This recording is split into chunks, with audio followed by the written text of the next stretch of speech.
¿Jesús era humano? ¿Era el Hijo de Dios o era Dios? La respuesta te va a sorprender. Empecemos por el principio. Jesús sí era humano. Y no lo digo yo, lo dice la Biblia. Nació de una mujer, lloró, tuvo hambre, se cansó, sintió miedo, murió. Eso no lo hace Dios. Eso solo lo hace un humano. Y él mismo lo confirmó cuando dijo: ¿por qué me llamas bueno? Solo Dios es bueno. Entonces la pregunta no es si era humano, porque eso está claro. Pero entonces también era el Hijo de Dios. Un día Jesús le preguntó a sus discípulos: ¿quién dicen ustedes que soy yo? Y Pedro le respondió: tú eres el Cristo, el Hijo del Dios viviente. Y Jesús no lo corrigió, Jesús lo confirmó. Y más adelante en su juicio, rodeado de enemigos que querían matarlo, le preguntaron directamente: ¿eres tú el Hijo de Dios? Y Jesús respondió: tú lo has dicho. Como diciendo, tú mismo lo estás declarando con tus propias palabras. Y si eso no es suficiente, en su bautismo una voz desde el cielo dijo: este es mi Hijo amado en quien tengo complacencia. Eso lo dijo Dios. Entonces ya tenemos dos cosas claras. ¿Era humano? Sí. ¿Era el Hijo de Dios?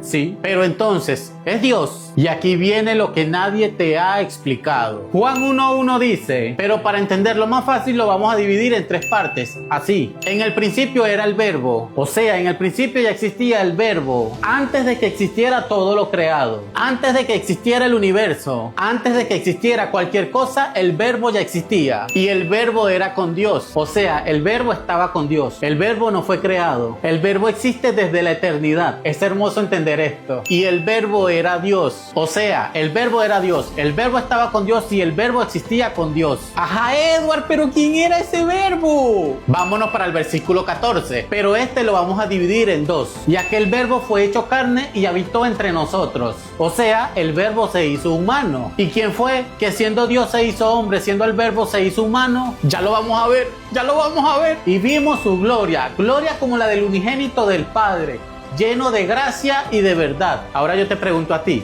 ¿quién es el unigénito del Padre lleno de gracia y de verdad? La respuesta está en el versículo 17. Pero la gracia y la verdad vinieron por medio de Jesucristo. Y así podemos entender que el verbo existía antes de todo, que el verbo estaba con Dios, que el verbo era Dios, que el verbo se hizo hombre y se llama Jesucristo. Entonces la pregunta del principio de este video sí tiene respuesta. ¿Era humano? Sí. ¿Es el Hijo de Dios? Sí. ¿Es Dios? Sí. Las tres cosas al mismo tiempo. Jesucristo, nombre que es sobre todo nombre, el que era, el que es y el que ha de venir, el alfa y la omega, el principio y el fin, el león de Judá, el cordero de Dios, el camino, la verdad y la vida, el todopoderoso. ¿Quién más es Jesús para ti? Escríbelo en los comentarios, te leo.